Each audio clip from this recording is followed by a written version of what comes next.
Zakat. Saya rasa dari kecil Bapak Ibu sudah dengar, sudah sangat familiar sama kata-kata zakat. Zakat ini berarti at-taharah. At-taharah ini berarti suci. Ya. At-taharah berarti suci. An-nama berarti berkembang. Ya. Maka kemudian ini dalam kitab Nihaya fi Gharibil Hadis wal Athar dan Lisanul Arab. Zakat berarti taharah yang berarti suci. Zakat berarti an-nama atau berkembang. Jadi dari sini saja, dari artinya saja, kita kemudian sampai pada satu kesimpulan bahwa zakat ini untuk membersihkan. Membersihkan apa Bapak Ibu? Harta. An-nama berkembang. Apa yang berkembang? Bisa banyak hal. Harta yang berkembang bisa. Walaupun sebagian manusia merasa mengeluarkan zakat berarti hartanya berkurang atau berkembang.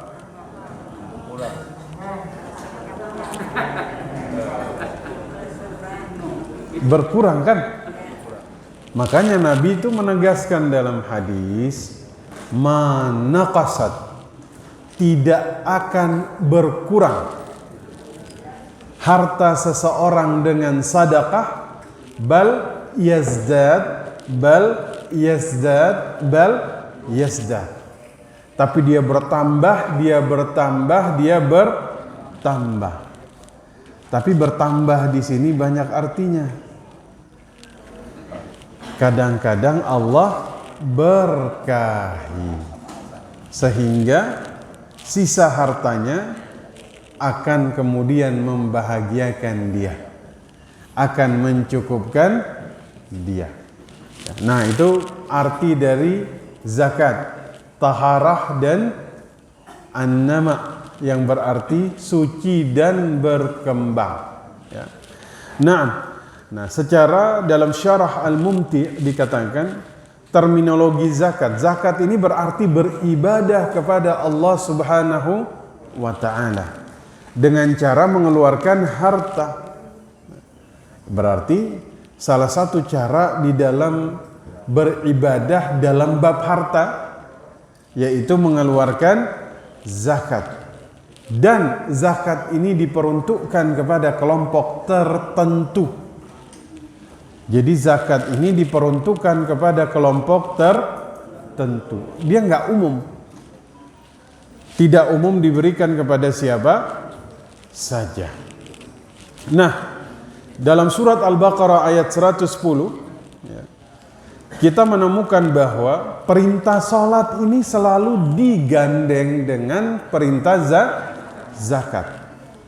Contoh dalam surat Al-Baqarah ayat 110. Ini banyak ayat di mana Allah itu menyandingkan perintah salat dengan perintah zakat. Wa aqimus salah wa atuz zakat. Dirikanlah salat dan keluarkanlah zakat. Salat membersihkan jiwa, zakat membersihkan harta. Ya. Ini luar biasa sekali ketika kemudian Allah itu menyandingkan antara salat dengan zakat. Ya. Bapak Ibu tahu ada sebuah peperangan yang terjadi ketika Rasul itu wafat. Ya. Peperangan yang dilakukan oleh Abu Bakar Siddiq. Ini perang pertama yang kemudian dilakukan oleh Abu Bakar sejak wafatnya Rasul. Apa nama perang itu? Harbul Murtaddin. Jadi Abu Bakar itu konsultasi dengan Umar. Ya. Jadi memang kalau konsultasi sama Umar nih, Umar nih dua Bapak Ibu. Ya atau tidak. Mau atau tidak. Ya, ini Umar nih kalau urusannya golok Pak. Itu Umar bin Khattab. Jadi Abu Bakar nanya sama Umar, ya Umar, ini gimana ini? Jadi Abu Bakar waktu jadi khalifah, itu nanti ada dua urusan yang harus diselesaikan segera. Satu, ada satu ekspedisi yang harus dikirim ke Damaskus, dipimpin oleh Usamah bin Zaid. Dua, ini umat nggak mau lagi bayar zakat sebagian. Maka konsul sama Umar, kira-kira solusinya gimana? Hari itu Umar ini beda pandangannya sama Abu Bakar. Abu Bakar ada pada pandangan yang nggak mau bayar zakat kita perangi. Kita perangi. Kata Umar, ya Abu Bakar, walaupun mereka menolak bayar zakat, tapi mereka masih mengucapkan la ilaha illallah.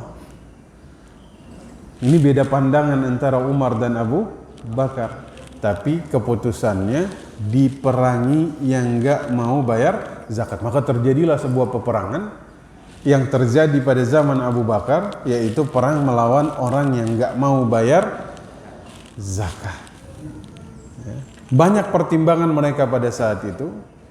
Di antaranya adalah ya zakat ini termasuk rukun Islam yang ketiga. Ya kan? Bunyal Islam ala khamsi. Di antaranya adalah bayar zakat. Ya. Makanya dulu ada yang berpandangan nggak ada kewajiban sholat bagi yang nggak mau bayar zakat. Ya. Nah, maka kemudian zakat ini termasuk salah satu tanda ketakwaan seorang manusia. Ya. Zakat termasuk tanda ketakwaan. Zakat termasuk salah satu sebab seorang hamba itu mampu mencapai gelar siddiqin, ya, kemudian syuhada. Ya. Nabi kan waktu mau meninggalnya itu berdoa kepada Allah. Ya, Allahumma alhiqni rafiqul a'la ma'an nabiyyin wasiddiqin wasyuhada. Ya. Artinya ini derajat-derajat yang punya kemuliaan di sisi Allah. Bisa didapatkan dari bab zakat, bisa didapatkan dari bab jual beli. Ya. Nah, banyak sebab untuk kemudian mendapatkan derajat ini di dunia. Ya.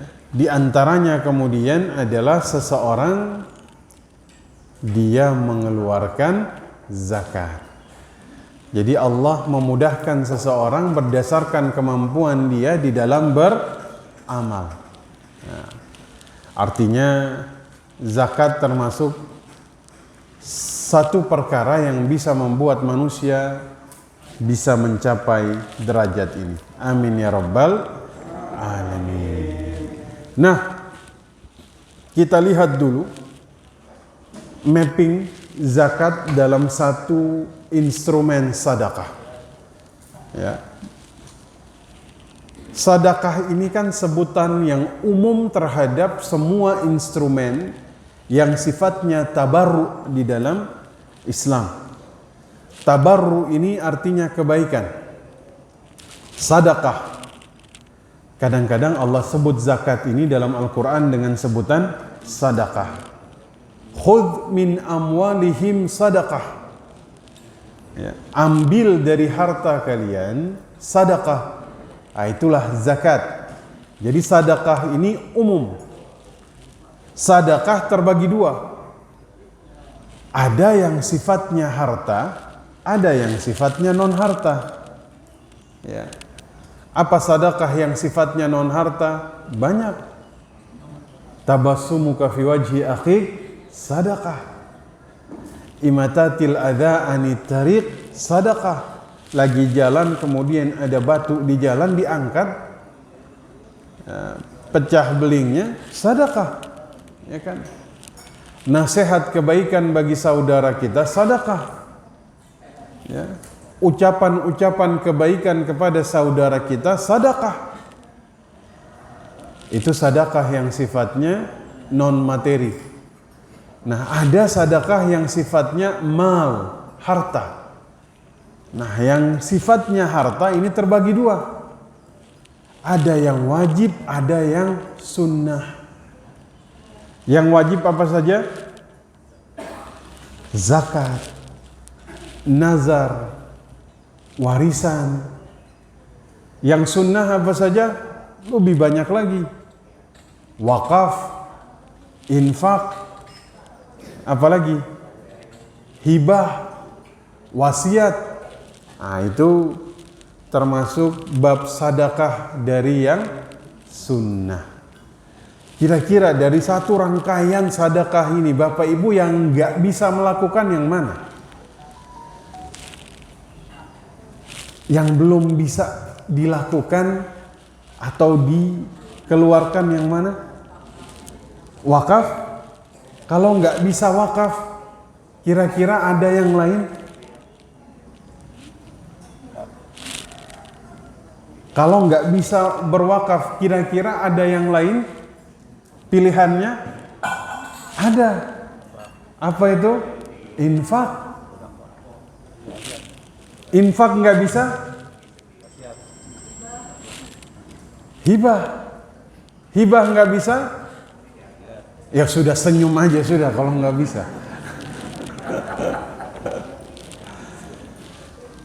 Kalau nggak bisa berarti senyum aja, berakhlak baik saja, itu sedekah. Jadi kalau kita sampai pada satu titik, Ustadz aneh nggak punya harta, nggak bisa berzakat, ya sudah nggak apa-apa. Udah gitu nggak bisa infak, sudah nggak apa-apa. Sudah nggak bisa infak, nggak bisa dari bab harta, nggak apa-apa. Kalau gitu masuk dari bab akhlak. Akhlaknya dibagusin, insya Allah akhlak baik kita kepada saudara kita itu sedekah. Jadi memang sedekah ini nggak melulu berbicara tentang masalah harta. Kita semua bisa sedekah? Bisa. Sahabat tuh ngeluh sama Rasul, kita nggak bisa sedekah, nggak punya harta. Kata Rasul, subhanallah walhamdulillah wala ilaha illallah wallahu akbar, itu sedekah.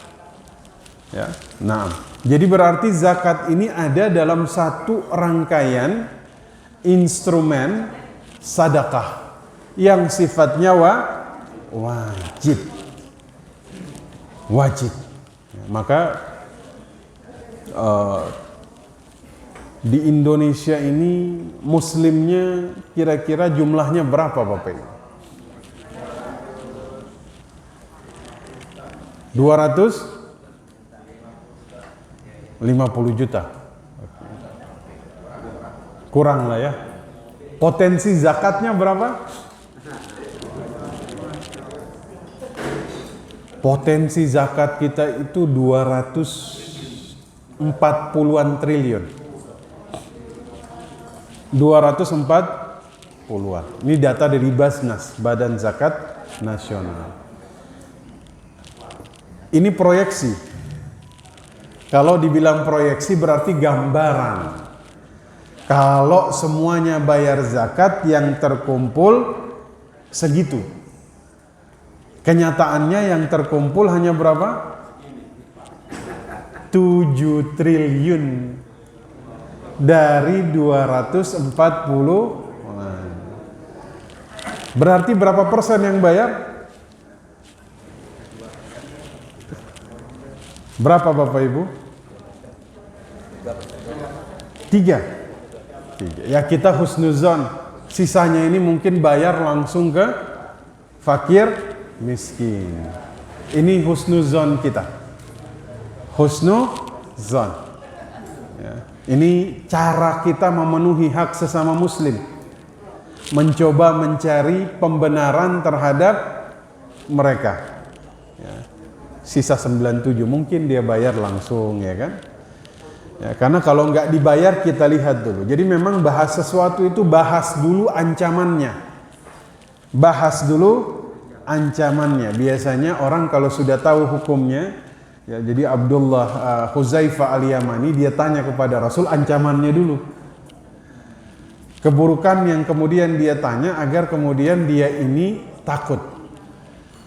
Kita lihat apa ancaman bagi orang yang nggak mau mengeluarkan zakat. Al-Imran 180.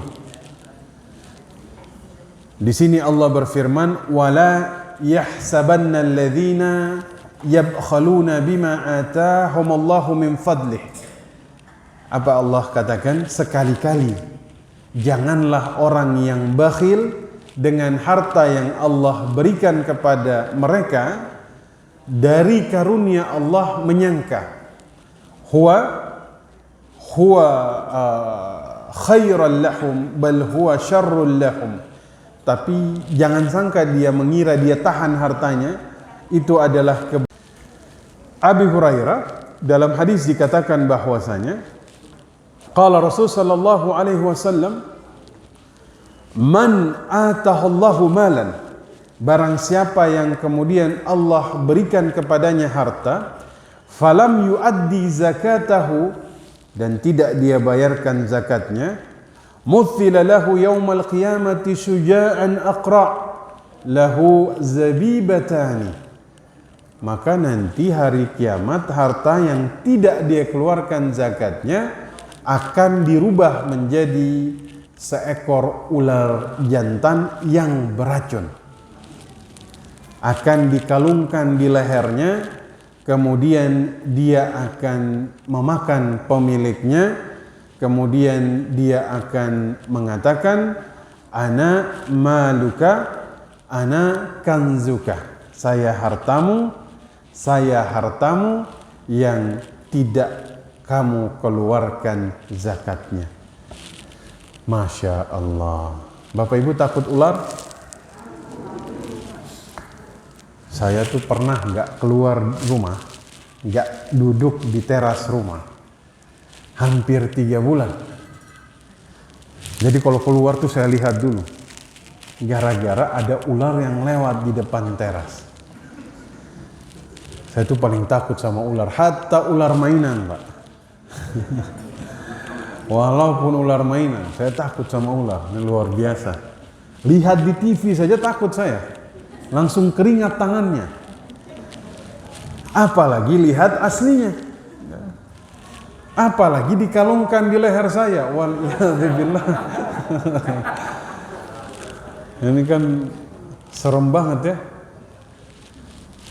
Ularnya dikalungkan di lehernya. Dari kedua mulutnya itu keluar bisa busa yang menandakan itu beracun. Masya Allah. Ini luar biasa sekali. Ya. Dalam surat At-Taubah ayat 34 sampai 35, ini lebih serem lagi nih Bapak Ibu. Ya. Allah berfirman, walladzina yaknizuna adh-dhahab wal fiddah wala yunfiqunaha fi sabilillah fabashshirhum bi'adzabin alim. Ya. Orang-orang yang menyimpan emas dan perak tidak dinafkahkan di jalan Allah, maka beritahu kepada mereka azab yang pedih. Yauma yuhma 'alaiha fi nari jahannam. Ya, ila akhir ayat. Jadi nanti emas dan perak yang enggak mau mereka keluarkan zakatnya itu akan dipanaskan di neraka jahanam, lalu dibakar di dahi mereka, di punggung mereka. Kemudian dikatakan, inilah harta bendamu yang kamu simpan untuk dirimu sendiri, maka rasakan akibatnya sekarang dari apa yang kamu simpan.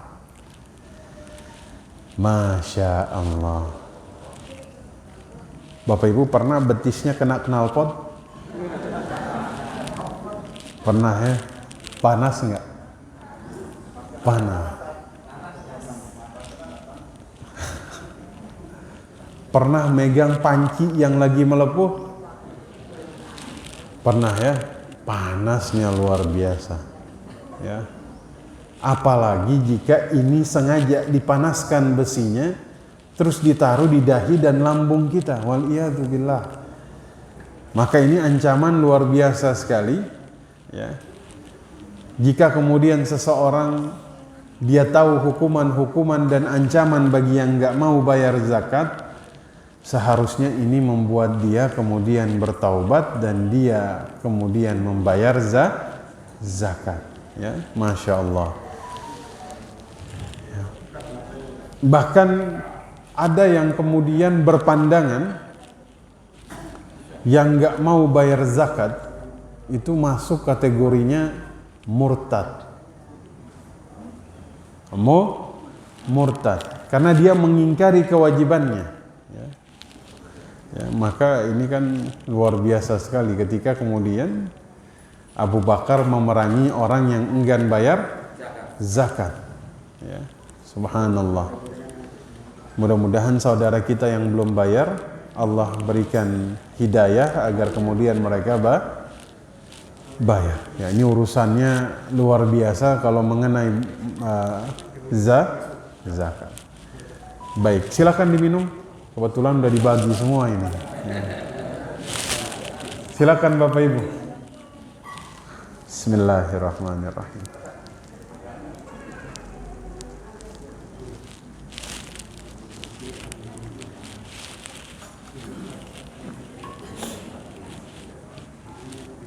Nah, seseorang yang menahan zakat yang dibayarkan seperti yang kita bahas pada pertemuan lalu, maka Allah akan menahan rezekinya.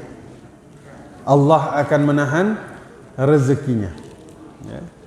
Maka Bapak Ibu yang dimuliakan Allah, jika kemudian kita bahas dari sisi substansinya, tadi sudah saya sebutkan, zakat itu at-taharah, artinya menyucikan. Zakat itu an-nama, yang berarti berkembang. Dia tumbuh.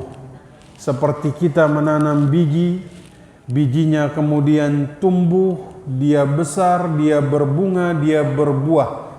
Itulah zakat. Maka Nabi mengatakan, ma naqasa malun min sadaqah min zakatin. Tidak akan berkurang hartamu dengan zakat, akan tetapi dia bertambah dan dia bertambah. Amin ya rabbal alamin. Dan cara Allah menambahkan dan memberkahi itu banyak. Ya. Bisa lewat nominal, bisa lewat keberkahan, bisa lewat kesehatan, bisa lewat banyak hal. Ya. Karena syarat yang keempat harus dari hasil yang baik. Dari hasil yang baik. Thayyib. Innallaha thayyib la yuqbalu illa minat thayyib. Allah itu baik, tidak menerima kecuali dari yang baik. Maka sudah menjawab pertanyaan korupsi tadi ya. Ustaz, zakat ini kan menyucikan. Kalau saya korupsi 4M, saya zakat 2,5, berarti sisanya suci? Enggak. Cara menyucikannya bukan keluarkan zakat, kembaliin semuanya. Nah, itu baru suci. Ya kan? Makanya zakat itu syaratnya dari yang baik. Jelas ya? Kalau kemudian tidak dibatasi dari yang baik, bisa saja nanti ada orang rampok. Asuciin keluarin 2,5%-nya. Sisanya jadi suci. Enggak. Yang haram dikembalikan. Jelas Bapak Ibu? Maka harta zakat harus dari yang baik. Ya. Kemudian ghanimah. Nanti ghanimah ini pampasan perang. Cuman memang ghanimah zaman sekarang nggak ada ya. Nanti ghanimah ini akan dilihat, misalnya dia dapat ghanimah, nanti masuk ke harta intinya baru dihitung nisabnya. Ghanimah itu harta yang baik. harta yang baik. Zaman itu, zaman dulu sampai kapan? Cuman kan zaman sekarang nggak ada lagi ghanimah ya, karena nggak ada peperangan lagi. Dulu Amr bin As itu pernah menolak ghanimah. Kata Nabi, ya Amr, al-malus soleh limar'is soleh.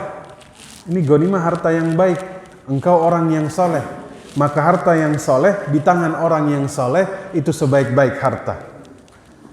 Semoga Bapak Ibu jadi orang yang soleh. Orang soleh itu nikmat ya. Harta yang dia pegang itu harta terbaik. Kenapa? Karena dia soleh. Orang soleh itu nikmat.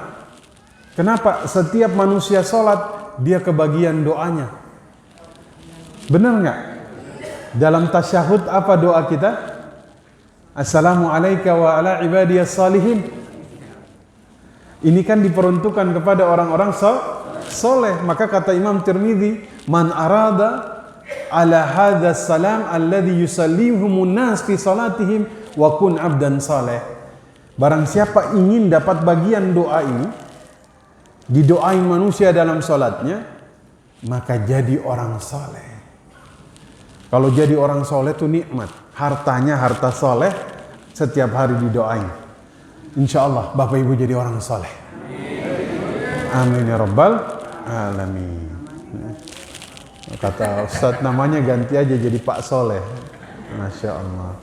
Orang soleh itu orang yang suka memperbaiki, tidak suka merusak. Ya. Orang soleh itu orang yang nggak banyak berdebat dalam hidupnya. Ya. Orang soleh itu orang yang nggak terlalu saling menyalahkan antara satu dengan yang lain. Golongan antum salah, golongan ana yang benar. Ya kan? Amalan antum salah, amalan ana yang benar. Masya Allah. Lanjut, kok bisa sampai ke situ kita? Minum dulu, minum. Silakan Bapak ini. Fadal, minum dulu Pak.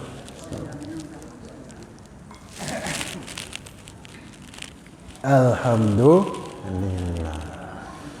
Ulang lagi. Syarat pertama Islam, syarat kedua dia merdeka, 3 sempurna milik dia, 4 hasil usaha yang baik, 5 cukup nisabnya. Cukup nisabnya. Apa itu nisab? Batas minimum harta seseorang kena zakat. Nisab. Ya. Nisab ini batas minimal harta kena zakat. Kalau infak ada nisabnya? Enggak. Ya. Sedekah biasa ada nisabnya? Enggak. Jadi kapanpun mau keluarkan sedekah biasa silahkan. Enggak ada nisab. Jadi nisabnya itu 85 gram emas. 85 gram emas. Ibu-ibu, emas sekarang berapa 1 gramnya?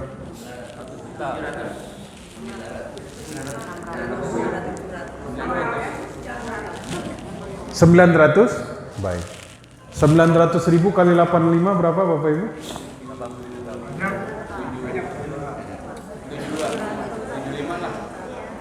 75 juta? Berarti nisabnya 75 juta. Ya. Seseorang punya harta 75 ke atas kena zakat. Karena sudah memenuhi nisab. Yang punya harta 75 ke bawah tidak kena zakat. Ya. Jelas? Ya. Sekarang nih Bapak Ibu uangnya di atas nisab apa di bawah nisab? Ini kompakin ibu-ibunya ini. Di bawah katanya. Saya doakan tahun depan di atas nisab. Ya, harus diniatkan. Ya Allah, saya pengen bayar zakat. tapi uangnya masih di bawah nisab ya Allah. Semoga Allah jadikan Bapak Ibu orang-orang yang bayar zakat, karena kalau bayar tuh berarti sudah di atas nih nisab. Jelas Bapak Ibu? Nisabnya 85 gram emas. Ya. Kemudian syarat yang keenam, kita ulangi, Islam merdeka, sempurna miliknya, hasil usaha yang baik, cukup nisabnya. Sekarang yang keenam, haul. Haulnya terpenuhi. Haul itu waktu kepemilikan dia terhadap harta tersebut. Ya. Ikut penanggalan Hijriah, bukan Masehi. Kenapa? Kalau ikut Masehi ada sedikit perbedaan. Maka ikut Hijriyah. Taruhlah 14 Jumadil Awal. Uangnya ada 100 juta. Kapan dia keluarkan zakat? 14 Jumadil Awal tahun depan. Tiba-tiba seminggu sebelum 14 Jumadil Awal, 7 Jumadil Awal, anaknya masuk rumah sakit. Harus bayar biaya pengobatan. Bayar 30 juta. Uangnya tinggal 70 juta. Dia wajib zakat atau tidak? Tidak. Karena sudah turun di bawah nisab. Jadi kalau dipikir-pikir, Allah itu tidak memberatkan ya. Pokoknya ada orang punya uang bertahan selama setahun, di atas nisab, itulah yang kena zakat. Kalau Bapak Ibu bertahan, bertambah atau berkurang ya? Kurang atau nambah? Nambah kurang. Ustaz, dia bertambahnya banyak, berkurangnya juga banyak katanya. Ya. Tapi ada tapinya. Seseorang punya harta 100 juta dari yang halal. 14 Jumadil Awal tahun depan, seminggu sebelum dikeluarkan zakat, waduh ini seminggu lagi ngeluarin zakatnya, dia beli motor baru, harganya 30 juta. Dia cari, ini motor harganya berapa? 20 juta. Aduh, ini kalau 20 masih ada 80, masih di atas nisab ini. Mas, ada nggak motor yang harganya 30 juta? Ada, saya beli itu. Kenapa? Biar harta saya di bawah nisab. Enggak. Itu akal, tetap kena zakat. Kecuali kebutuhan darurat. Motor darurat. Darurat ini hubungannya hidup dan mati. Enggak punya motor mati. Nah, kata Pak Haji, kalau tukang ojek gimana? Ya, luar biasa ini. Ya, kan? Uang dia 100 juta selama 1 tahun. Bukan tukang ojek itu Pak ya. Ada mungkin ada. Mungkin ada. Ya. Misalnya dia punya uang 100 juta. Ya kan? Dia mau jadi tukang ojek. Ya kan? Darurat. Dia belilah motor. Motornya harganya 30 juta. Motor harus baru ya. Dia jadi Gojek ini ya. Ada tahunnya. Oh, misalnya dia beli karena ini dia pakai untuk bekerja, ya. Cuman memang kita itu jangan mudah menjadikan suatu hal jadi darurat. Darurat itu harus haqqan. Gak boleh zan. Zan ini persangkaan. Sesuatu yang belum haqqan jangan mudah menjadikan itu darurat. Contoh, karena kalau mudah menjadikan sesuatu hal itu darurat berdasarkan persangkaan, ini memudahkan orang menggampangkan dan jatuh dalam dosa. Ini contoh misalnya, lagi jalan tiba-tiba kelaparan, laparnya luar biasa, di depan ada daging khinzir. Ini laparnya luar biasa. Sudah keringat dingin. Jarak masih jauh. Masih jauh. Berdasarkan persangkaan dia, ini di depan gak ada makanan lagi. Ya, sementara di daerah ini masih banyak tempat dia mencari yang halal. Boleh nggak dia makan itu? Kata Buya, itu yang dikeluarkan zakatnya.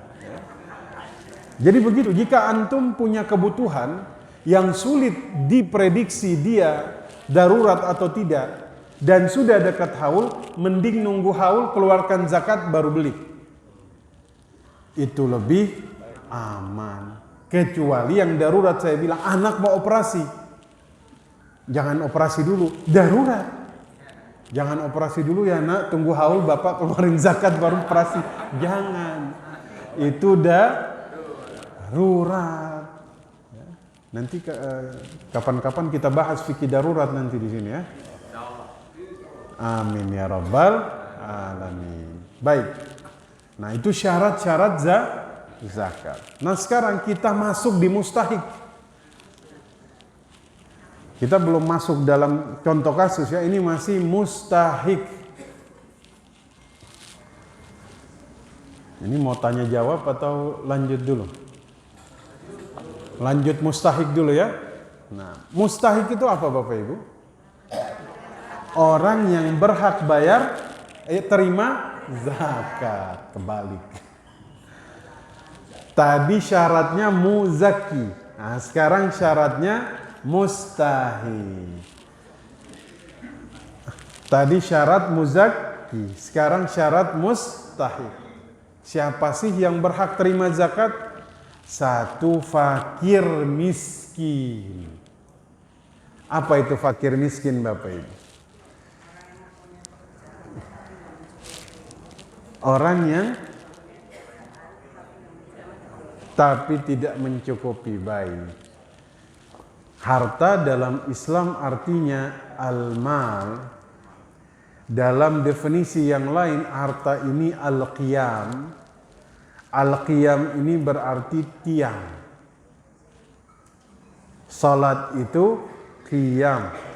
Aqimus salat. Dirikanlah salat. Harta qiyam. Qiyam ini berdiri. Orang yang tidak bisa berdiri dengan baik dan benar, itu orang yang patah tulang belakangnya.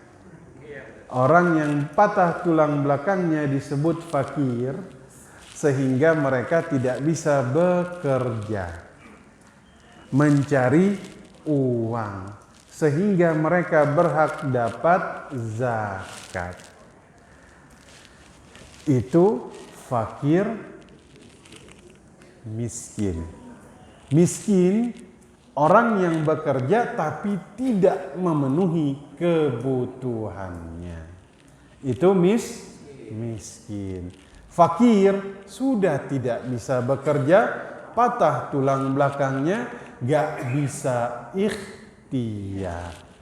Maka dia punya hak atas harta kita yang disebut zakat. Jadi yang luar biasanya Bapak Ibu, ini dalam harta kita ini ada hak orang lain. Apa yang ada dalam bayangan Bapak Ibu jika megang harta orang lain? Gimana perasaan kita? Kita megang harta orang. Was-was enggak? Iya, punya orang. Begitulah harta kita yang sudah masuk nisab dan haul. Berarti kita sudah dalam status megang harta orang lain. Kalau ini dipahami semua orang, maka dia nggak akan tenang dirinya kalau belum bayar zakat. Anak nggak tenang ini, kenapa? Ada harta orang lain di tangan anak. Hartanya fakir miskin yang sudah harus saya keluarkan. Nah, maka fakir miskin orang pertama yang punya hak atas harta kita. Cuman zaman sekarang Bapak Ibu, banyak orang pura-pura miskin. Banyak orang pura-pura jadi fakir. Ya kan? Di jalan Banyak yang minta, padahal masih sehat, masih bisa bekerja. Apalagi fakir miskin yang kemudian minta-minta di lampu merah, itu sudah profesional itu. Iya kan? Saya sering cerita, saya itu pernah lagi lewat lampu merah ketemu tukang minta-minta. Iya kan? Di mana yang di samping teman saya bilang begini, Ustaz, handphone dia lebih canggih dari anak, katanya. Jadi mungkin lagi istirahat di bawah pohon, kebetulan kita macet, dia lagi istirahat, lagi main handphone. Yang menurut teman anak, handphone dia lebih canggih dari punya anak, itu yang paling terbaru katanya. Sambil lihat kan, luar binasa ini katanya.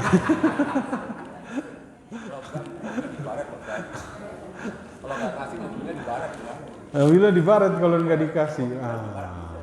Makanya barang siapa dia mampu kemudian dia meminta-minta dari orang lain, maka dia datang di hari kiamat seperti menggaruk wajahnya sendiri, di mana dagingnya ini akan bercucuran. Wal iyadzu billah. Ya, maka kemudian yang pertama fakir miskin. Yang ngasih, nah begini. Ada dalam Islam ini, kita memang harus mengedepankan prasangka ini. Allah katakan dalam Al-Quran harus dihindari. Azan. Ya, kenapa? Kalau kata Nabi, inna akdzabal hadits azan. Perkataan yang paling dusta itu prasangka. Tapi jika sesuatu sudah terang benderang di hadapan kita, maka boleh kemudian seseorang menghukumi apa yang ada di hadapannya.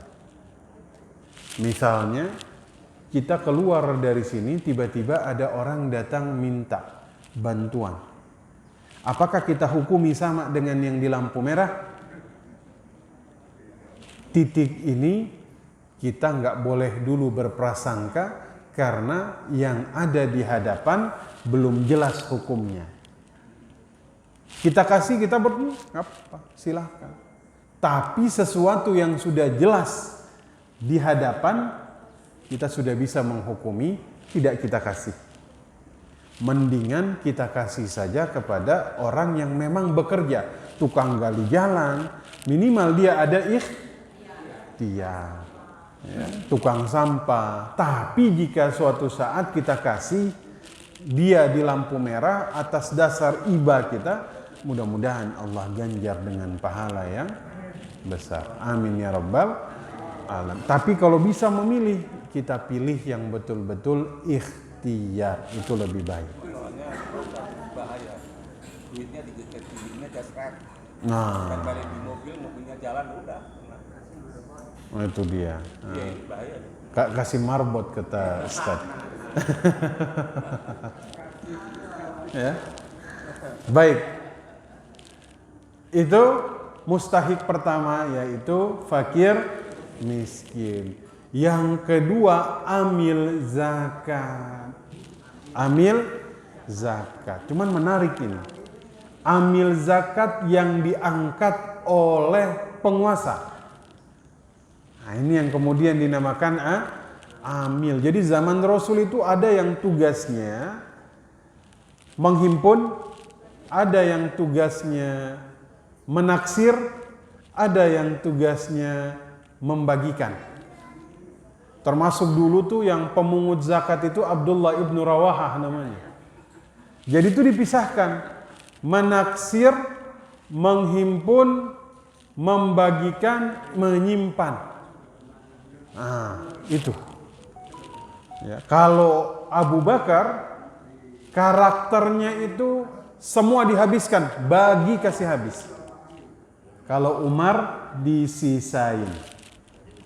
Nah, amil zakat orang yang tugasnya menghimpun, menghitung, membagikan. Dia berhak dapat zakat. walaupun dia orang kaya, dia berhak dapat. Karena tugas menghimpun zakat ini tidak mudah.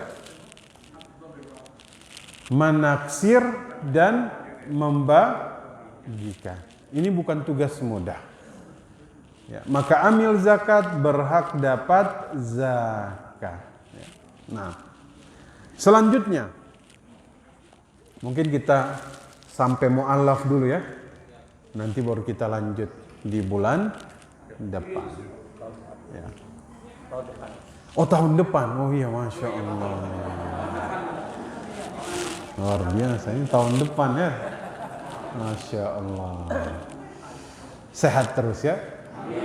Allah panjangkan usianya. Allah jadikan kita orang-orang yang saleh. Amin ya rabbal alamin. Mustahik ketiga, mu'allaf. Nah, ini menarik ini. Mu'allaf. Siapa itu mu'allaf, Bapak Ibu? Mu'allaf itu siapa? Mu'allafa qulubuh. Orang yang dilembutkan hatinya. Allafa. Mu'allafu. Orang yang dilembutkan hatinya. Jadi kalau orang dinamakan mu'allaf, artinya hatinya ini sudah lembut sehingga dia menerima Islam. Jadi orang yang berhak dapat zakat diantaranya mu'allaf. Dalam kitab fikih zakat dijelaskan bahwasanya klasifikasi mu'allaf ini seperti apa sih? Ada juga orang yang diberikan zakat agar hatinya lembut terdorong masuk Islam. Bukan hanya ketika dia sudah jadi mu'allaf, tapi hatinya sudah condong dikasih zakat agar hatinya ini terdorong masuk Islam. Kalau yang baru masuk Islam dikasih untuk mengokohkan hatinya di dalam Islam. Jadi ada beberapa perkara yang kemudian berkaitan dengan mu'allaf.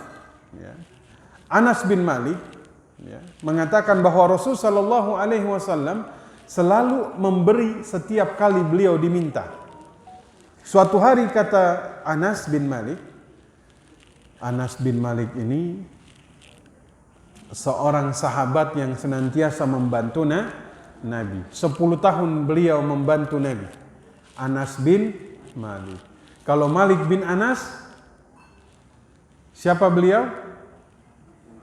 Gurunya Imam Syafi'i. Nabi Muhammad itu dulu punya 2 orang, termasuk 2 orang yang mendampinginya itu. Satu Anas bin Malik, dulu ada namanya Zaid ibnul Harithah. Zaid ibnul Harithah. Ya. Orang yang pertama masuk Islam siapa? Khadijah. Yang kedua siapa? Waraqah bin Naufal. Yang ketiga siapa? Abu Bakar As-Siddiq. Abu Bakar ngislamin siapa saja? Uthman, Abdurrahman bin Auf, Talha bin Ubaidillah, Zubair bin Awam. Setelah Abu Bakar masuk Islam, siapa masuk Islam? Ali bin Abi Thalib. Usianya 10 tahun saat itu. Setelah Ali siapa? Zaid ibnul Harithah. Siapa dia? Dulu dia diculik ketika sedang musafir bersama ibunya. Dijual di pasar Ukaz, pasar budak. Dibeli sama Hakim bin Hizam. Hakim bin Hizam ini ponakannya Khadijah. Dia hadiahkan kepada Khadijah, itu anak namanya Zaid. Khadijah nikah dengan Nabi Muhammad. Khadijah kasih dia kepada Nabi Muhammad. Nabi Muhammad enggak menganggap dia sebagai budak, tapi anak sendiri. Maka dulu dinamakan Zaid ibnul Muhammad. Sampai dalam Islam enggak boleh menisbahkan nasab kepada yang bukan ayahnya, maka namanya dikembalikan jadi Zaid ibnul Harithah. Jadi selain Zaid ada namanya Anas bin Malik. Maka Anas bin Malik ini paling hafal setiap perkataan Nabi, paling tahu karakter Nabi, maka dia cerita. Nabi Muhammad ini nggak pernah menolak setiap diminta. Luar biasa. Kalau kita menolak, sekali diminta kita kasih. Minta kedua kali kita kasih. 3 kali kita kasih. Marahin. Ya kita manusia. Punya keterbatasan. Minta pertama dikasih, 2 dikasih, 3 dikasih, 4 dikasih, tapi sudah mulai agak sedikit dongkol. 5 dikasih, kali ini udah ngomel-ngomel. Nabi Muhammad tuh diminta kasih terus. Sekali jalan, lagi jalan ditarik ininya, ditarik sorbannya, sampai hampir luka lehernya, diminta, dikasih nggak? Kasih. Ini bapak ibu mau minta sama gubernur misalnya. Oh tunggu nanti sholat gubernur sholat Jumat di Masjid Al-Hidayah. Datang gubernur pakai sorban, ditarik sekencang-kencangnya, dikasih nggak? Dikasih. Nggak boleh kan? Nggak boleh. Masuk penjara iya. Kenapa? Karena kita harus takzim sama yang namanya penguasa, pemimpin. Nggak boleh misalnya ditarik, boleh. Tapi Nabi Muhammad ditarik tetap dikasih loh. Kalau kita ditarik dikasih, misalnya ada yang mau pinjam uang sama kita, ditarik lehernya, saya mau pinjam uang, mau kasih nggak? Boro-boro dikasih ya kan? Jadi kata Anas bin Malik, Nabi Muhammad ini setiap diminta dikasih. Sampai ada seseorang datang kepada Nabi, minta Nabi suruh ambil kambing zakat, kasih kepada dia. Ya. Dia datang kepada kaumnya, dia bilang apa? Masuk Islamlah kalian, karena sungguh Muhammad memberikan pemberian tanpa takut menjadi orang miskin. Paham tuh? Beliau ngasih tanpa takut miskin. Berarti ini dalam kitab Nilul Autar Imam San'ani. Riwayat ini ada di dalam kitab Nailul Autar yang ditulis Imam San'ani. Kata beliau, dulu seseorang datang minta zakat, minta harta, Nabi suruh ambil dari harta zakat, kasih kambing buat dia. Pulang dia cerita sama kaumnya, masuk Islamlah kalian. Berarti mu'allaf yang kemudian bisa membuat hatinya condong kepada Islam, dia bisa terima zakat. Seseorang yang kita takut dia mengganggu kaum muslimin, kita takut dia membawa kemudaratan kepada kaum muslimin, dengan memberi zakat bisa mencegah dia mengganggu, boleh dikasih. Untuk mengganggu dia, untuk menahan dia mengganggu kaum muslimin. Ya.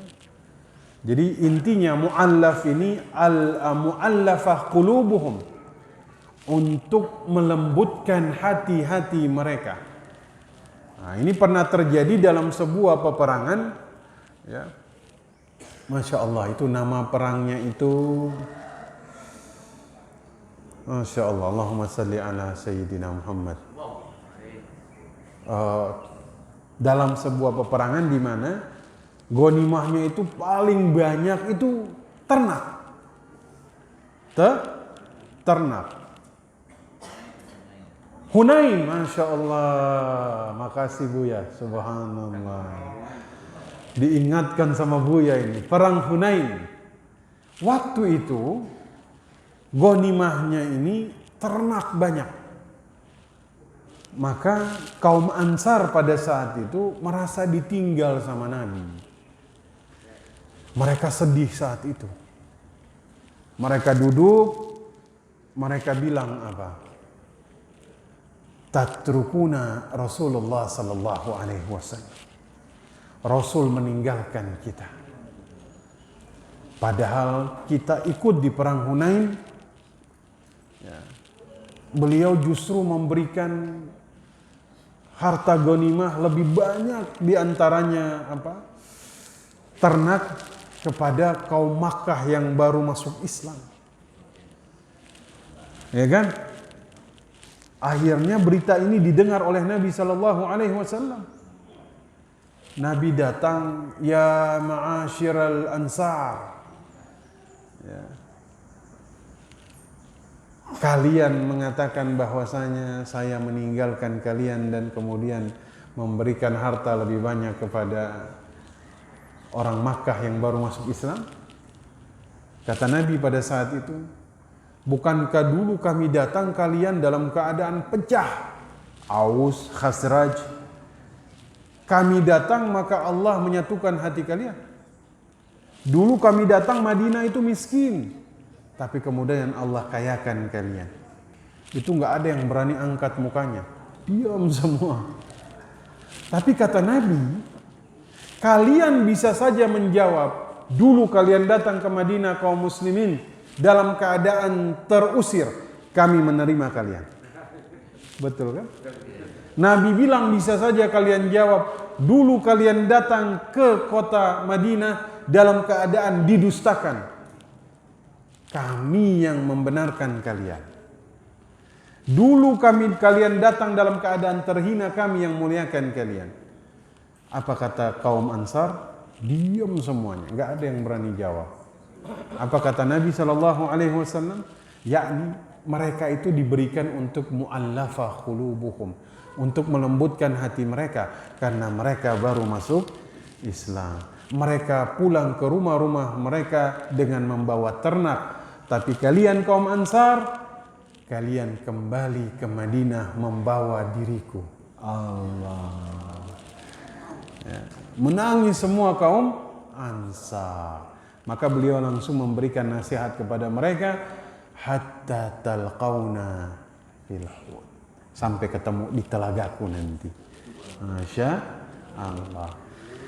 Jadi mu'allaf ini mu'allafah qulubuhum, orang yang dilembutkan hatinya. Kalau dia masuk Islam 20 tahun yang lalu, sekarang masih berhak terima zakat, masa 20 tahun belum lembut juga hatinya? Masa belum kokoh juga imannya?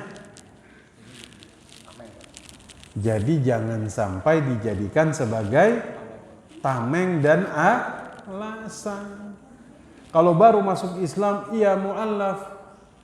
Tapi kalau sudah bertahun-tahun, ya hatinya sudah kokoh, insya Allah. Ya? Dikasih berapa tahun? Ya ini nggak ada tahun-tahunan. Umar bin Khattab masuk Islam, maka imannya melampaui orang-orang yang duluan masuk. Ya. Ada orang masuk Islam langsung Allah lembutkan hatinya, teguh pendiriannya, bisa melebihi orang yang lebih dulu. Ya. Allah yang maha membolak-balikan hati. Maka kita doa, wa ya muqallibal qulub tsabbit qalbi ala dinik. Kadang-kadang yang mu'allaf ini ibadahnya luar biasa. Ya, imannya itu tinggi sekali. Kenapa? Karena memang dia belajar. Ya. Seperti itu. Ya. Baik. Oh. Coba saya ya belum begitu tahu. Oh. Tentang Abdullah ibnu Rawaha. Baik. Abdullah ibnu Rawaha ini sahabat Nabi. Ya. Dulu dia ini pemungut zakat. Ya. Pernah sekali dia memungut zakat kepada Yahudi Khaybar. Kemudian ketika dipungut dia ditawarin, bukan zakat, afwan, kharaj. Jadi kalau Yahudi bayar kharaj, kaum muslimin bayar zakat. Abdullah ibn Rawaha ini ditawarin sama, jadi pembesar Yahudi ngumpulin emas, ya, ditawarin kepada dia, tapi dia tolak. Apa dia bilang? Wallahi demi Allah, kalian ini makhluk Allah yang paling saya benci. Tapi kebencianku tidak sampai pada tahap berbuat tidak adil kepada kalian. Tuh. Bayangkan Pak, Luar biasa nggak? Maka dia nggak mau terima sogokan dari Yahudi. Kenapa? Dia bilang apa? Kalau dia terima sogokan dari Yahudi, sama saja dia menzalimi mereka. Sementara Islam mengajarkan keadilan berlaku universal. Jangan sampai ada orang berpandangan, wah ini non muslim boleh kita zalimi dalam masalah harta, enggak boleh. Nah, itu Abdullah ibn Rawaha. Sampai Yahudi tersebut kemudian mengatakan bihada qamat samawati wal ard. Dengan inilah langit dan bumi ditegakkan. Nah, itu Abdullah ibn Rawaha. Beliau wafat di perang Mu'tah. Perang Mu'tah itu terjadi di Jordania. Abdullah ibn Rawaha. Masya Allah, Masya Allah, Masya Allah.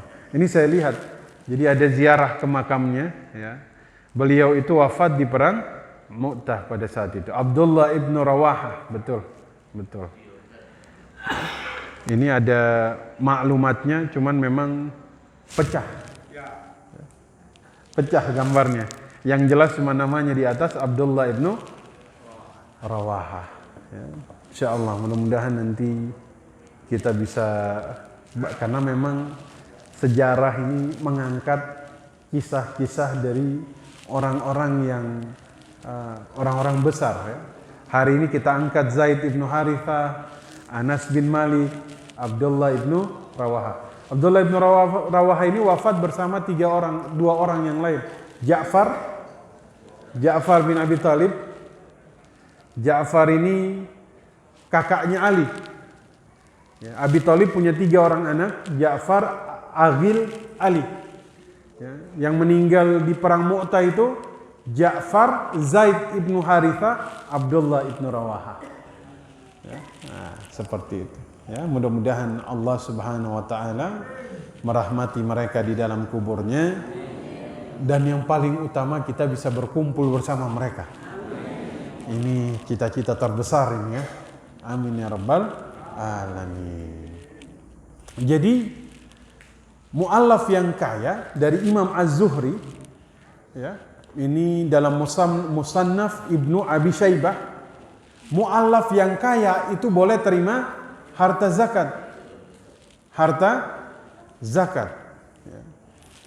Jadi ditanya Imam Az-Zuhri, mereka masuk Islam, Yahudi dan Nasrani, mereka kaya, mereka terima zakat? Terima.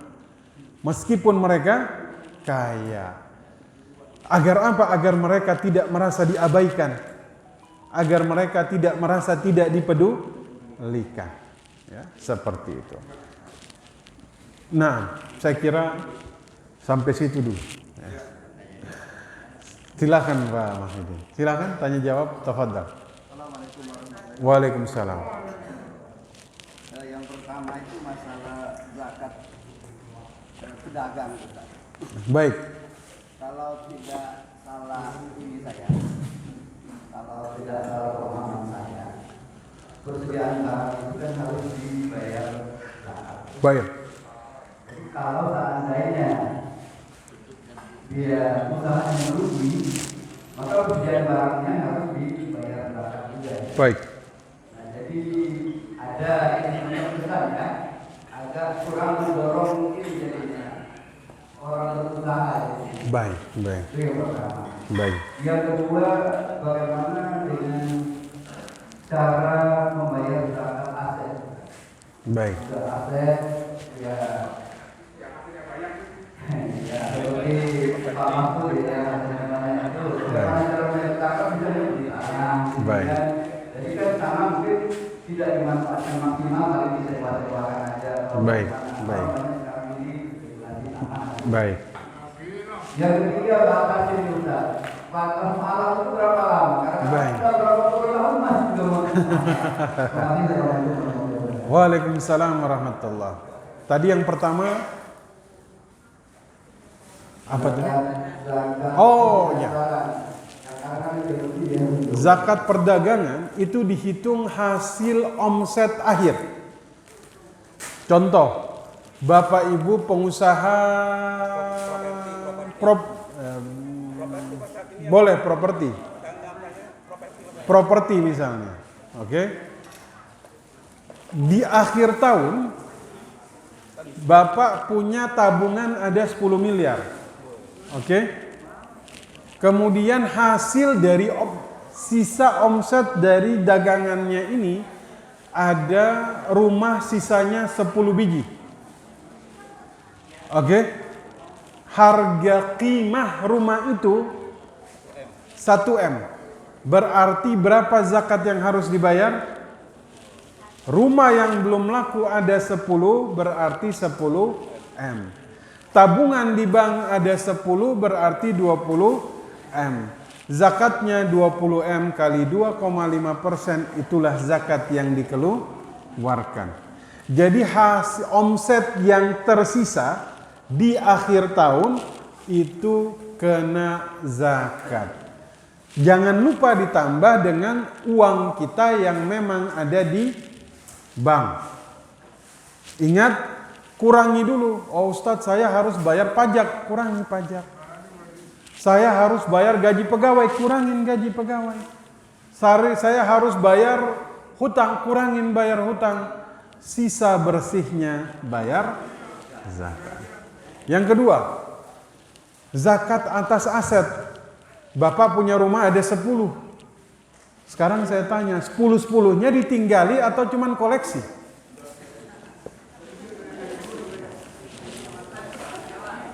Kalau disewakan, maka hasil sewa ini yang nanti dikeluarkan zakatnya. Hasil sewa digabung dengan harta inti kita.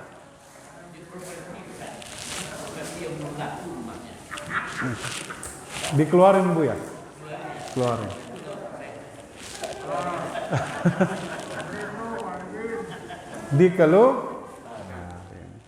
Aset yang tidak digunakan untuk transaksional tidak kena.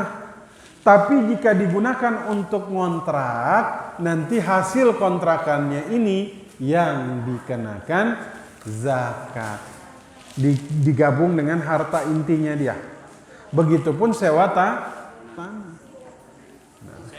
Yang ketiga, berapa lama seseorang itu dikategorikan sebagai mu'allaf?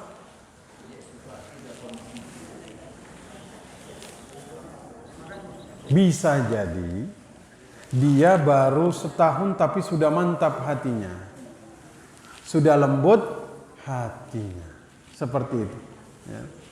Karena orang yang sudah kemudian lembut hatinya ya sudah kokoh imannya, maka kemudian dia tidak masuk lagi ya, seperti itu. Tapi batas waktunya ini nggak ada. Ya kadang-kadang ada orang seperti Umar baru masuk Islam ya hatinya sudah kuat. Ya, seperti itu. Nah, wallahu a'lam Pak Wahidin. Bismillahirrahmanirrahim. Ustaz izin bertanya mengenai zakat mal. Yang dimaksud haulnya dari bulan Muharram tahun ini ke bulan Muharram tahun berikutnya, atau boleh menghitung haul di bulan lain, misalkan dari Sya'ban tahun ini ke bulan Sya'ban tahun berikutnya. Disesuaikan saja sama masuknya harta itu. Jadi bukan berarti berdasarkan penanggalan awal tahun, tidak. Berdasarkan bulan kita menerima uang tersebut. Itu mulai. Misalnya kita punya uang ada 60 juta. Sudah nisab? Belum. Kita dari bulan Jumadil awal kita hanya punya uang ada 50 juta. Oke? Pada bulan Rajab tiba-tiba kita bertambah hartanya melalui hibah seseorang, melalui kita bilangnya tuh mal mustafad, harta yang muncul tiba-tiba 30 juta jadi 80 juta. Berarti haulnya dari bulan apa? Rajab. Hitung harta kita bertambah di nisab di mana dia terpenuhi. Jika harta kita itu memenuhi nisabnya jadi 70 juta di bulan Ramadan, maka keluarkannya Ramadan tahun depan. Tapi ada orang begitu nisab dia keluarin. Boleh? Boleh. Ini namanya mempercepat kebaikan. Ya. Ketika sudah cukup nisab, langsung dia keluarin. Tapi kalau belum cukup nisab boleh dikeluarin? Belum boleh. Ada ulama yang bilang kalau belum cukup nisab, mengeluarkan zakat seperti sholat sebelum waktunya. Jelas? Boleh sedekah, Bu ya. Jelas Bapak Ibu? Jadi kalau hartanya masuk di bulan Sya'ban, hitung dari Sya'ban. Ya. Kalau hartanya masuk di bulan Muharram, berarti bulan Muharram. Hitung dari ketika harta kita terpenuhi nisabnya. Seperti itu ya. Emas perhiasan, apakah wajib zakat? Apakah dikeluarkan setiap tahun walau emasnya tidak bertambah? Harta kalau untuk perhiasan tidak dikeluarkan zakatnya. Tapi kalau untuk investasi dikeluarkan zakatnya. Sekarang saya tanya, ibu-ibu beli perhiasan niatnya investasi atau cuman untuk dipakai? Investasi juga. Nah,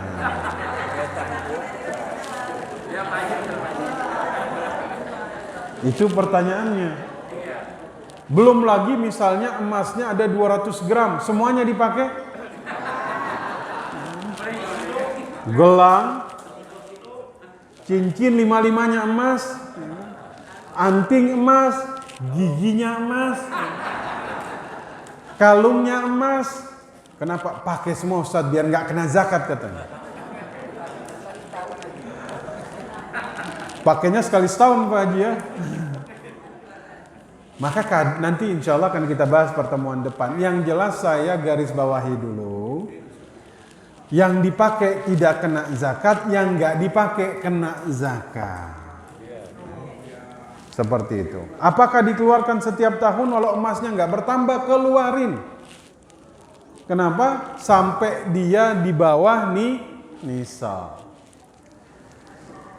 Ustaz, apakah ada kewajiban kita membayar zakat pada tahun sebelumnya yang sudah mencapai haul tapi tidak ada pengetahuan kita tentang zakat?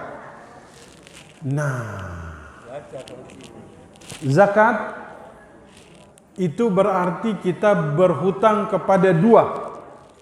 Satu, berhutang kepada Allah. Dua, berhutang kepada mustahik. Dulu belum tahu hukumnya Ustaz. Sekarang mau bertaubat. Bertaubat kepada Allah, belajar di sini kata Pak Haji ya. Bertaubat kepada Allah sudah gugur? Sudah. Sekarang masih ada hutang kepada fakir, miskin. Perkirakan. Kira-kira tahun sebelumnya saya berapa yang belum dikeluarkan? Keluarkan. Zakat ini minta ampun kepada Allah maka sudah gugur hak Allah. Tapi belum gugur hak mustahik. Maka diperkirakan. Kira-kira saya 2 tahun lalu belum bayar Ustaz. Perkirakan berapa? Seperti itu ya. Baru keluarkan. Seperti itu. Wallahu a'lam bishawab. Sudah? Assalamualaikum warahmatullahi wabarakatuh. Mau buku enggak? Saya dengarkan Pak dan Ibu yang bermati itu ada undangan dari Ustaz Aziz di pesantren beliau di jam 11 siang. Lagi kalau ada waktu dan tenaga bisa hadir di pondok pesantrennya beliau di Pisau. Yang kedua, insya Allah nanti akhir bulan ini kita mengadakan khataman Al-Quran dilanjutkan dengan zikir. Di khataman Al-Quran ini nanti dibagi 15 untuk ibu dan 15 juz untuk bapak. mohon ibu besok mulai di ini ya di apa ada mau diberapa ya apa jadi bapakmu nanti dibagi di satu ada ibu bisa aja satu itu dua tiga ya itu pertama kali tadi saya mengadakan tantangan yang diadakan kita dan dilakukan. Mudah-mudahan tantangan ini akan memberikan banyak manfaat untuk kita dan menjauhkan dari marah saya dan itu ada yang Semeru kemarin lakukan. Jadi mudah-mudahan kita akan melakukan dari kita yang kedua ini ada sumbangan buku dari Masul, ada 9 buku yang masuk ke kita, terus yang 4 ibu dan yang 4 itu bapak-bapak, tapi caranya harus menjawab pertanyaan kotak. Oh, banyak. Iya. Baik. Oh, baik. Itu ya, kegiatan 2 kali. Berapa? 3 kali 3 buku. Oh, 3 kali. Baik. Baik. Ada apa? Syaratnya. Caranya kuis dari Ada berapa pertanyaan? ada 8. Oh, pertanyaannya 8 ini ya. Baik. Oke. Ya, oke, mulai ya, Bu ya. Dari ibu dulu. Ibu-ibu, baik ibu-ibu. Ya, silakan, Pak. Yang simpel-simpel aja ya. Ya, Siapa yang pertama kali masuk Islam? Semuanya tunjuk tangan. Makanya saya tunjuk. Bingung. Siti Khadijah. Oke, taruh sini dulu kan. Sini. Ya berarti bareng-bareng. Oh, baik. Bapak-bapak sekarang. Bapak-bapak. Siapa anak muda yang pertama masuk Islam? Beliau nggak angkat tangan, yang angkat tangan pertama paling belakang. Abu Thalib? Salah. Ali bin Abi Thalib. Beliau tadi mungkin mau bilang Ali bin Abi Thalib tapi salah. Bilang ayahnya Abu Thalib. Sudah 2 ya? Oke. Sekarang ibu-ibu, apa gelarnya Nu'man bin Thabit?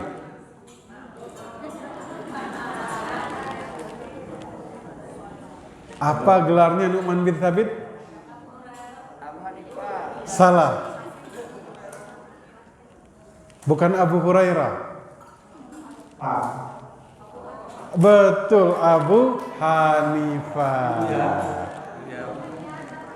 Oke, sekarang bapak-bapak.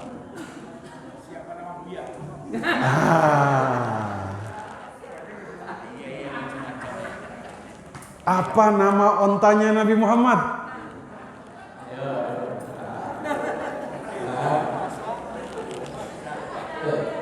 Pak Buya boleh? Boleh Buya? Salah. Belum betul Buya. Betul. Qaswa. Masya Allah. Betul. Sisa berapa lagi Pak? 4 lagi. Sebutkan 2 syarat zakat.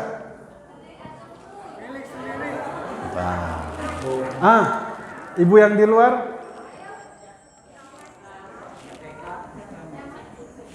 Ya, betul. 2. Sekarang bapak-bapak, berapa nisab zakat mal? Paling belakang. Berapa? 85 gram apa? Emas, betul. Baik. Berapa lagi Pak? 2. Ibu-ibu? Ibu-ibu apa bapak-bapak? Ibu-ibu.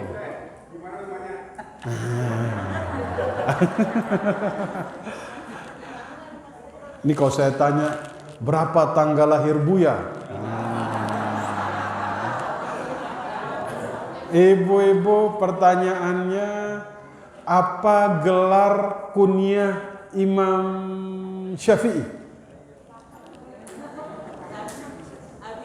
Masya Allah, luar biasa. Berarti beliau menyimak betul ini ya. Lagi ini Bapak. Terakhir, ini terakhir ya. Kita tanya berkaitan dengan Nabi Muhammad.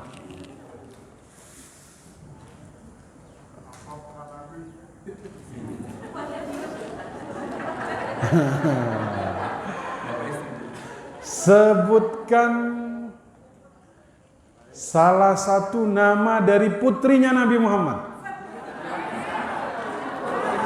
Fatimah. Masya Allah. Terima kasih.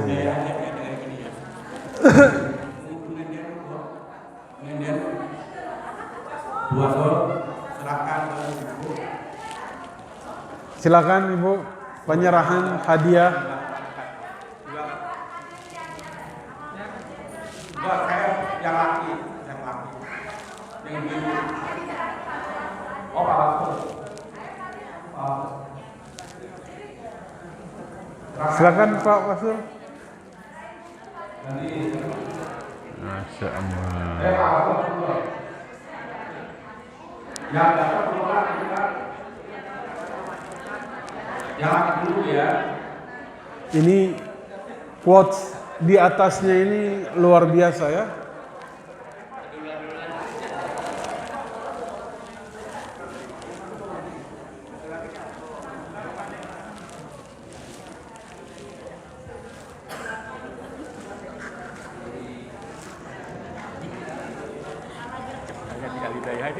Dikasih buku nih, Masya Allah.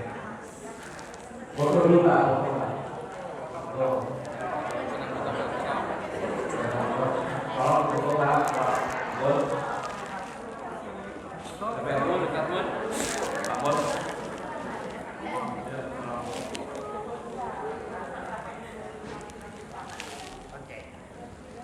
Yang ibu-ibu serahkan siapa?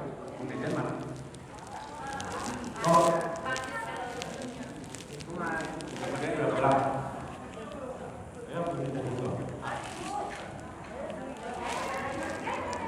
Ya, yang dapat semua.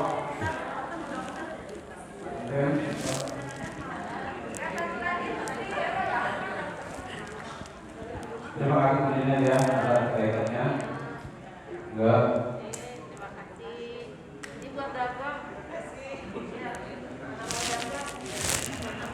Foto dong Bude.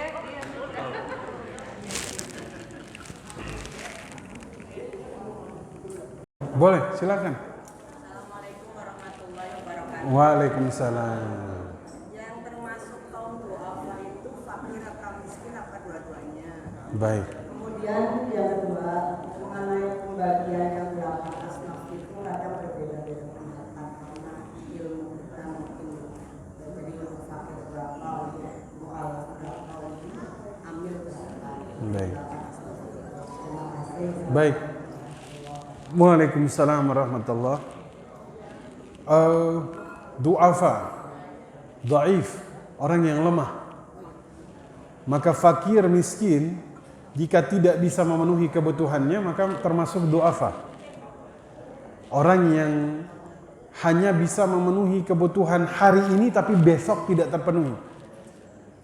Fakir tidak bisa berikhtiar sama sekali, maka masuk du'afa. Du'afa, dhaif, lemah. Lemah secara fisik, lemah secara materi, masuk du'afa. Kedua, tentang persentasi pembagian. Untuk amil memang besar, 1/8. Amil, menurut ketentuan amil dia besar. Yang lain, pembagiannya itu diserahkan kepada amil zakat. Mana yang kira-kira kemudian hajatnya darurat. Tapi pembagiannya ini semuanya biasanya disamakan. Ya. Tapi nanti biasanya diserahkan lagi kepada amil atau pemerintah kebijakannya. Ya, seperti itu. Ya. Kadang-kadang karena seseorang misalnya dia darurat sekali, dia dapat lebih banyak, silahkan. Tergantung maslahahnya seperti apa. Seperti itu, Ibu. Wallahu a'lam bishawab. Wallahu a'lam. Ya. Silakan, Ibu. Waalaikumsalam.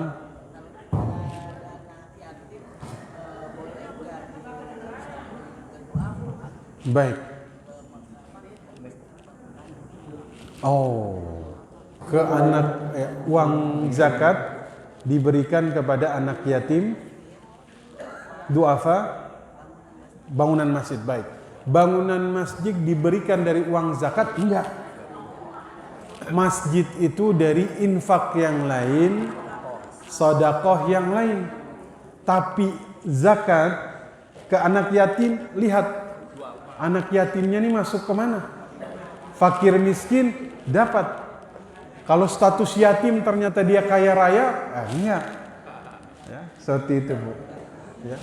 Yatim, duafa, masjid enggak.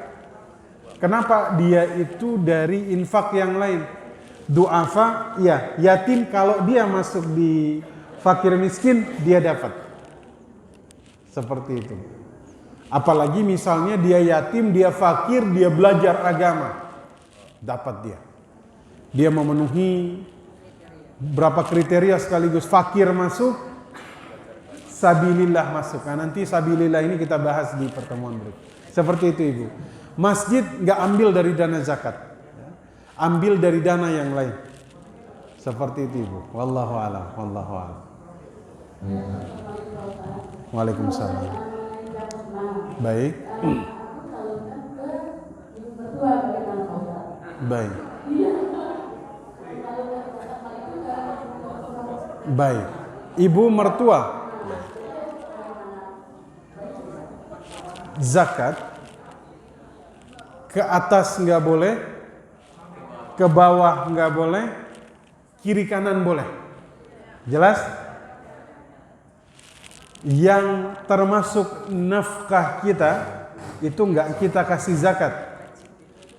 Mertua masuk orang tua atau bukan? Masuk. Maka ibu jangan kasih ke mertua zakat, ngasihnya sedekah. Oke? Sebaiknya ngasih ke siapa? Kiri kanan boleh? Boleh. Atas bawah nggak boleh. Kenapa? Atas sama bawah nafkah kita. Ya, jadi ibu kasih kepada yang lain. Ya, karena mertua itu sama seperti orang tua. Seperti itu. Wallahu a'lam. Oh, masih ada? Boleh.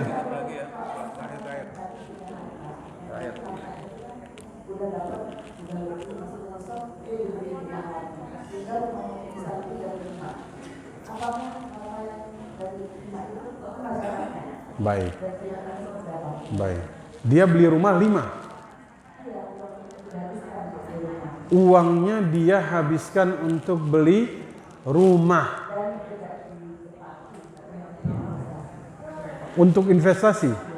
Nah, berarti rumah tersebut bukan untuk ditinggali saja, tapi untuk investasi. Tapi masa dia beli rumah sampai uangnya di bawah nisab? Orang beli rumah sampai 5. Hartanya di bawah nisab?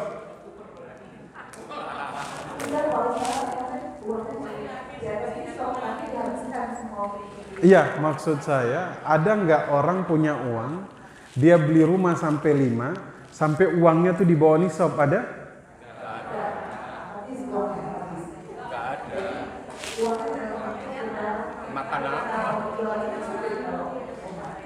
Enggak, ini mungkin contoh kasus, tapi orang punya rumah ada 5, uangnya tinggal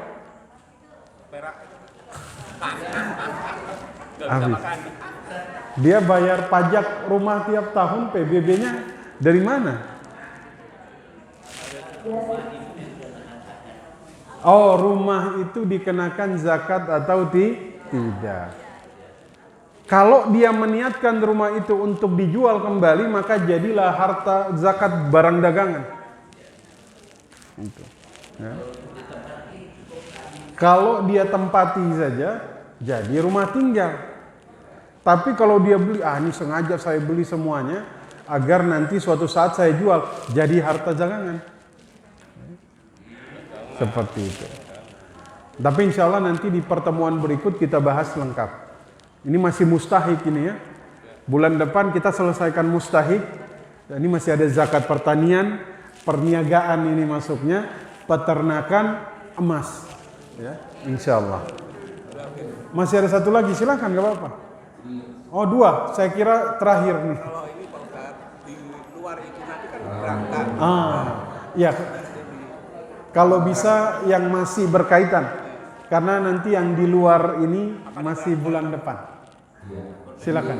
Saya menanyakan pertanyaan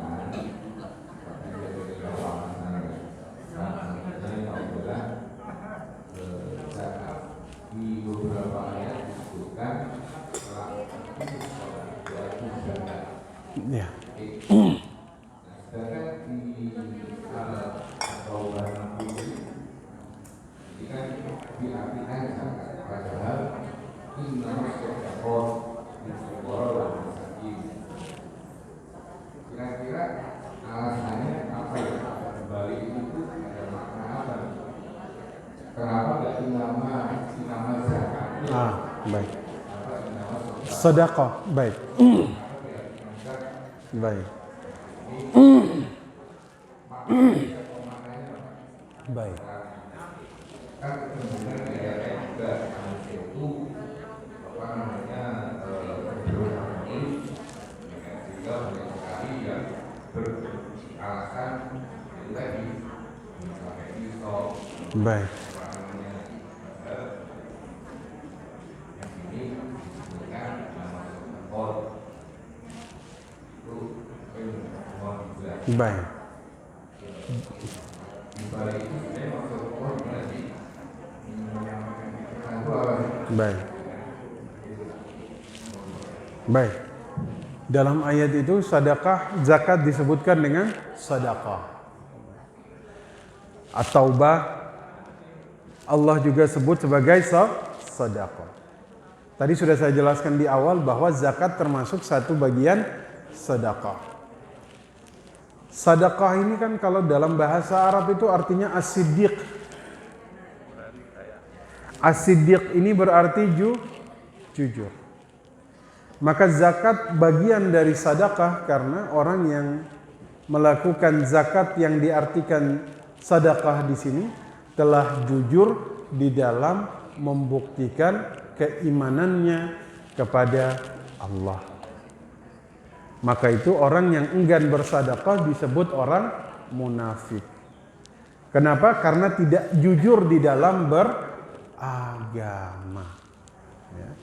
Maka ada satu ayat di dalam surat Al-Munafiqun ketika dia minta dihidupkan lagi hanya agar untuk fa'as-saddaqah. Rabbi laula akhartani ila ajalin qarib. Nah, itu. Ya. Saya kira ini jawaban singkat saja bahwa memang as-sadaqah di situ berarti siddiq. Siddiq di sini jujur, bisa membuktikan keimanannya, tidak hanya secara lisan, tapi perbuatan dia lakukan dengan cara mengeluarkan zakat. Ya, seperti itu, Pak. Wallahu a'lam bishawab. Saya kira cukup.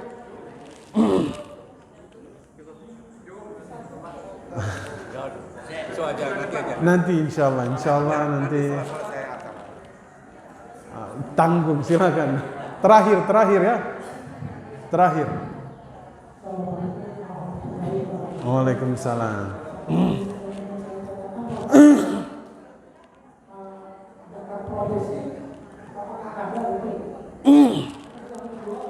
Waduh Pak, ini saya nggak bisa jawab sekarang, kepanjangan.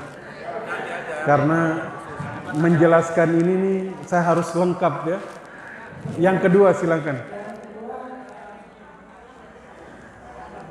Pada dasarnya dia itu bisa membayar zakat, Baik, tapi uangnya itu katakanlah ada di mana-mana kita baik. dilupakan orang. Ini juga saya harus jawab bulan depan. Karena ini berkaitan dengan zakat hutang dan piutang. Ada pandangan Imam Syafi'i, ada pandangan muridnya. Harus saya jabarkan satu persatu. Ada hutang lunak, ada hutang keras. 3, baik. Enggak apa-apa.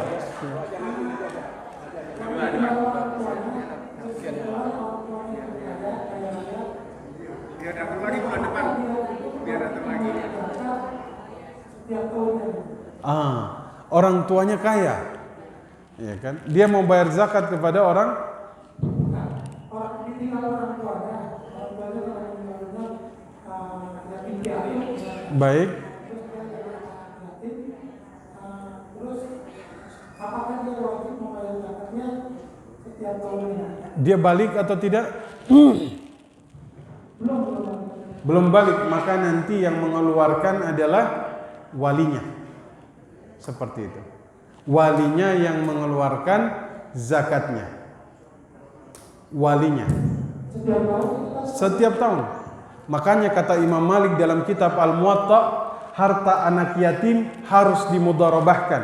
Kenapa? Kalau enggak nanti dia kena zakat tiap tahun berkurang. Habis kena zakat. Makanya harus diinvestasikan dengan cara mudharabah, kata Imam Malik dalam kitab Al-Muwatta. Dari sini jelas harta anak yatim walaupun dia belum balik, keluarkan zakatnya yang kemudian dikelola walinya. Seperti itu. Sudah ya Pak ya. Kalau mau tahu lagi Bulan depan. hadir lagi dia tahu. Insyaallah. Ya. Insyaallah. Itu misalkan pertanyaan takbir yang berkaitan dengan pelajaran hari ini dan pelajaran kata kami ini, gitu ya. Itu aja. Sekarang mungkin aja. Baik, baik. Masya Allah, di sini luar biasa ini ya, semangatnya. Masya Allah. Sampai sudah jam 7 lewat 10. Itu salah jamnya ya. Dari tadi tuh saya tuh lihat ke sana tadi tuh agak ragu dari tadi. 8.15 ya kan. Perasaan kok lama amat ini kan. Ternyata pas nih 7 lewat 10 ya. Jadi itu jadi jamnya ini sudah lewat haulnya ini. Ala kulli hal Bapak Ibu, sekali lagi insyaallah saya doakan semoga apa yang kita pelajari menjadi asbab Allah menyehatkan kita, meluaskan kita, mengangkat kesempitan kita, mengampuni dosa-dosa kita, menyatukan hati-hati kita. Allah mudahkan kita untuk bisa terus hadir di sini, sama-sama belajar, sama-sama mengingatkan. Semoga kita semua diberikan rahmat dan inayah dari Allah Subhanahu wa taala. Aqulu qawli hadza wastaghfir li wa lakum wa lisairil muslimina wal muslimat wal mu'minina wal mu'minat al ahya'i minhum wal amwat fastaghfiruhu innahu huwal ghafurur rahim. Subhanaka Allahumma wa bihamdika asyhadu an la ilaha illa anta astaghfiruka wa atubu ilaik. Assalamualaikum warahmatullahi wabarakatuh.